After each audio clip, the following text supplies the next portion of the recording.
ഇന്ന് ജൂലൈ 26. ദമ്പതികളായ വിശുദ്ധ യോവാക്കീമും വിശുദ്ധ അന്നയുമാണ് ഇന്നത്തെ വിശുദ്ധരിൽ പ്രധാനികൾ. പരിശുദ്ധ കന്യകാമറിയത്തിൻ്റെ മാതാപിതാക്കളാണ് വിശുദ്ധ അന്നായും വിശുദ്ധ യോവാക്കീമും. അവർ രണ്ടുപേരും ദാവീദിൻ്റെ വംശത്തിൽപ്പെട്ടവരായിരുന്നു. വാർദ്ധക്യം വരെ ഇവർ സന്താനരഹിതരായിരുന്നുവെന്നാണ് പാരമ്പര്യം നൽകുന്ന സാക്ഷ്യം.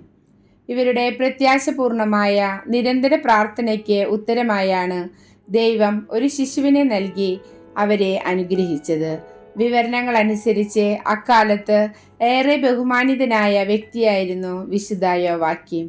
മക്കൾ ജനിക്കാത്തതുകൊണ്ട് ദൈവത്തിൻ്റെ ഒരു ശിക്ഷ എന്ന നിലയിലായിരുന്നു അവർ അതിനെ കണക്കാക്കിയിരുന്നത്.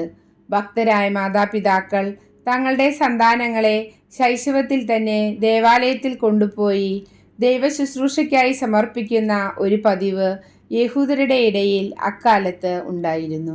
വിശുദ്ധ ഗ്രന്ഥം വായിക്കുക, ദേവാലയ ഉപയോഗത്തിനാവശ്യമായ തിരുവസ്ത്രങ്ങൾ നെയ്യുക തുടങ്ങിയ സൽകൃത്യങ്ങൾ അവർ ചെയ്തിരുന്നു.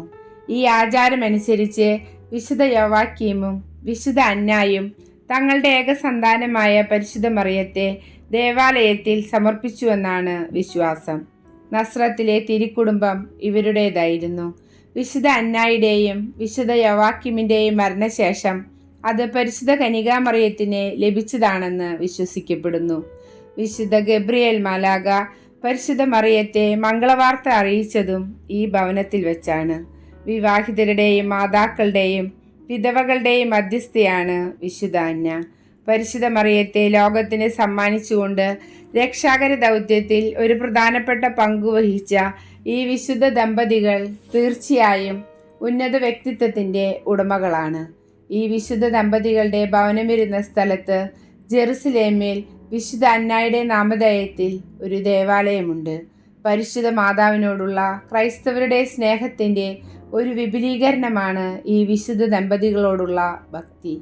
യേശുവിൻ്റെ വല്യമ്മ എന്ന നിലയിൽ വിശുദ്ധ അന്ന പ്രത്യേകം ശ്രദ്ധയാകർഷിക്കപ്പെടുകയും പലപ്പോഴും യേശുവിൻ്റെ മറിയത്തിൻ്റെയും ഒപ്പം ചിത്രീകരിക്കപ്പെടുകയും ചെയ്തിട്ടുണ്ട്. സന്താനരഹിതർ, ദരിദ്രർ, നാവികർ, ശില്പികൾ തുടങ്ങിയവരും ഈ വിശുദ്ധരുടെ പ്രത്യേക മാധ്യസ്ഥം അപേക്ഷിക്കാറുണ്ട്. ദൈവത്തിൻ്റെ ദാനങ്ങളിൽ നിന്നും സൃഷ്ടികളിൽ നിന്നും ഉയർന്ന് അങ്ങയിൽ വിശ്രമിക്കുന്നതുവരെ യഥാർത്ഥ വിശ്രമം പ്രാപിക്കുകയോ പൂർണ്ണമായ തൃപ്തി അടയുകയോ ചെയ്യാതിരുന്ന വിശുദ്ധ യോവാക്കീമേ, വിശുദ്ധ അന്നായുമേ, ഞങ്ങളുടെ കുടുംബങ്ങൾക്ക് വേണ്ടി മാധ്യസ്ഥം അപേക്ഷിക്കണമേ.